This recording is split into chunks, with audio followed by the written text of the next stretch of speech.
So, previewing our upcoming games against the Watertown Wolves on the road in Watertown, our favorite place to be because we've been there so much this season. It's like our second home up there, right? It might as well be. They might as well just, have a house built up there for the guys to just sleep in for the time being because, they're just up there so many times. I think there's 5 more games. So there's these 2 games and then there's 3 games after this still up there.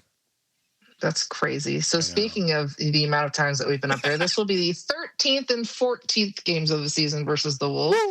To this point, the Bears are 11-1-0 against the Wolves this season. The Black Bears have only lost to the Wolves on January 2nd, a 4-3 loss in Watertown. Boo. The Black Bears have outscored the Wolves this season through the first 12 games, 67 goals to the Wolves, 27 goals. Is that a lot?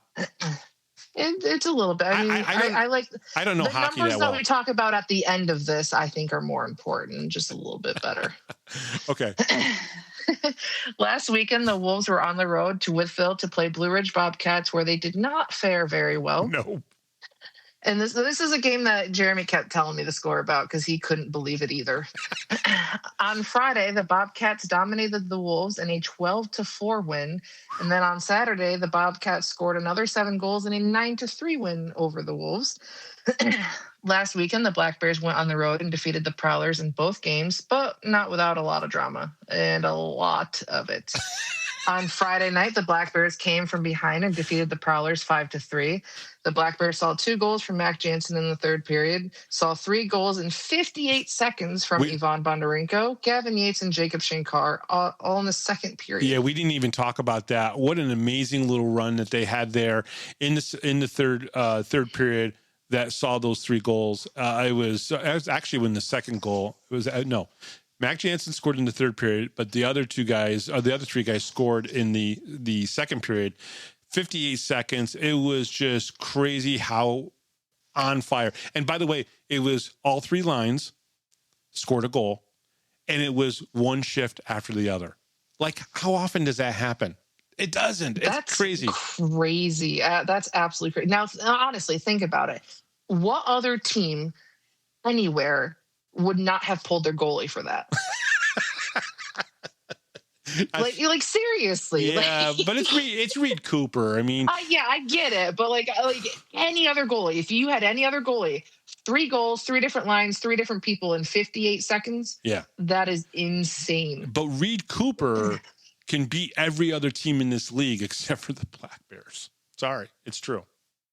Well, speaking of him, that was my my one go-to because there was a lot of Prowlers, making comments about how we don't have any players that can go up and play in higher leagues. And I was like, that you guys just got Cooper back, right? By the way, CMAC folks, for the Prowlers fans that don't think that people are going to go up, I mean, okay, Dan Stone's up there. Cade Henry is now playing in the SPHL at a high level with Peoria. Let's see here. Zach Sirota. Tim Kim's overseas. Oh, wait. Hold on. I'm getting something in my ear. Oh, wait. CMAC is going to the ECHL, folks. So, blow it out your blowhorn. Jesus Christ. It's like, come on. I love it when people just like, oh, he's only playing with the Black Bears because he's making a lot of money. Oh, wait, the 2 fat freaking rings on his finger.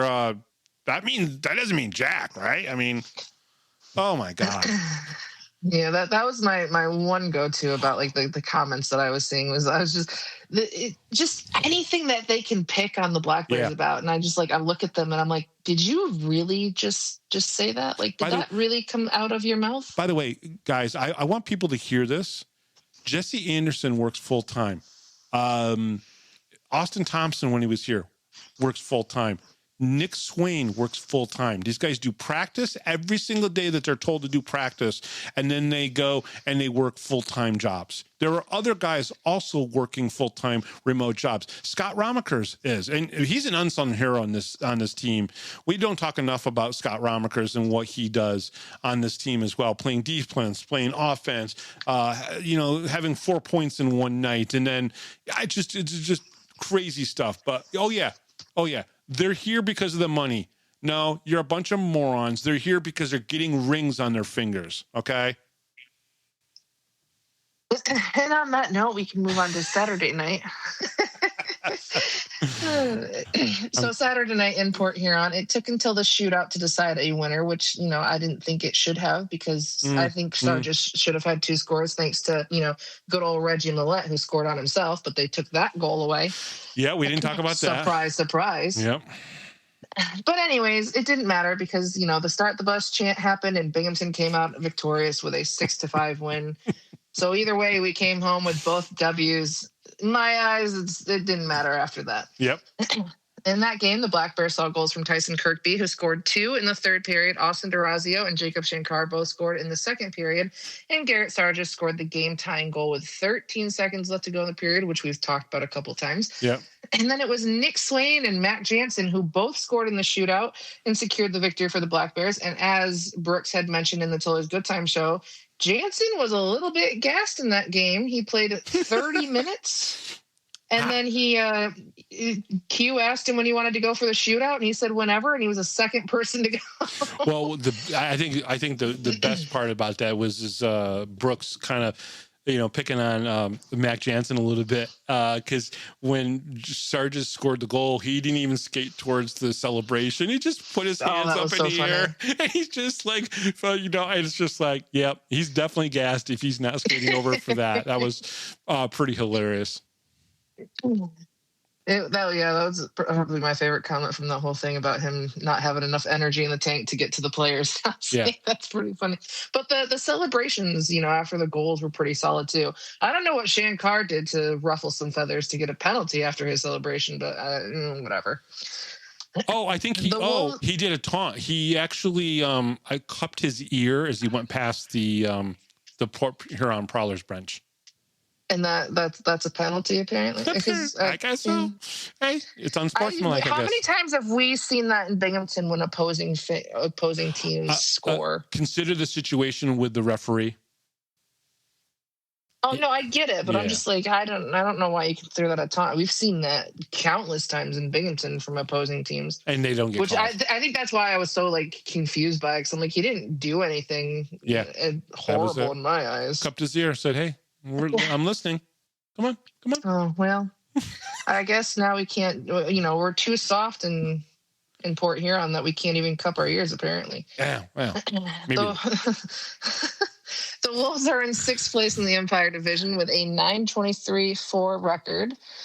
They have 29 points, scoring 96 goals and allowing 163 goals. Ouch. The Black Bears are in 1st place in the Empire Division with a 34-5-1 record, 100 points, the first team to do so, scoring 206 goals and only allowing 97. And as you put a nice note in here, we are the only team with under 100 goals allowed. Yeah.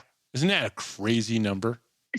And there's only 3 teams that have played 40 games, and we're one of them. Yeah. That's Danbury and Columbus have played 40 games. 40 games as well. It's just, it's insane. I think the Black Bears, other than the game in Port Huron here, most disciplined team on the ice. They know what they need to do. They go and they do it. They got the best defense. They got the best offense, the best power play, best penalty kill. I mean, Monroe's penalty kill is starting to catch up to the Black Bears because they're not giving up many power play goals themselves. But, I mean, across the board, they're just the best right now on the ice. But they're soft. So yeah, too soft, apparently. Just big old cuddly teddy bears over here. That's gonna be my next poster. I'm gonna make a teddy bear poster just for Reggie. Yeah, you should say, "Hi, Reggie, I made this for you." And just good old soft teddy bears over here. And then to say, can you also give it to Chris Pollan so he can see a fat and happy bear? I'm gonna put 2 ring pops on all the stuffed bears too, just so they can really know what it feels like to be over here and fat and happy and championships and all that. Yep. All right. The Wolves are led by, and we're not sure if this is still a thing, right? Because he might be gone. But boy, you know what? I had changed the Brendan Colgan to Matt Lenz, and apparently I did not save that. But either way, Stephen Klink has 33 games played. Currently, at the moment, he's still with the team. Don't know if it's going to be accurate by Friday, but he's still with the team. 26 goals, 27 assists for 53 points, 5 power play goals, 1 shorthanded goal, 4 game-winning goals.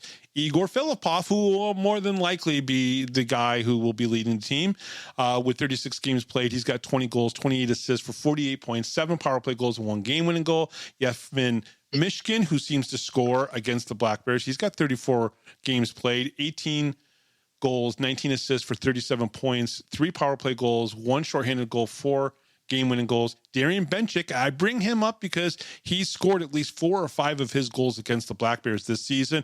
37 games played. He's got 10 goals, 24 assists for 34 points, 1 power play goal, 1 game-winning goal. And then Matt Lenz is going to probably be in net because Brendan Colgan is on his way to PD. He's out. He's gone. He's out of there.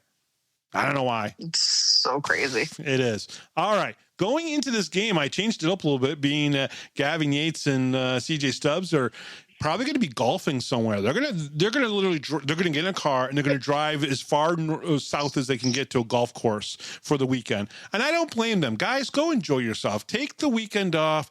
We got this. We got this. All right. We'll put the legend out on skates. We'll put John Brown out there. We'll put Jeets out there if we need to on skates.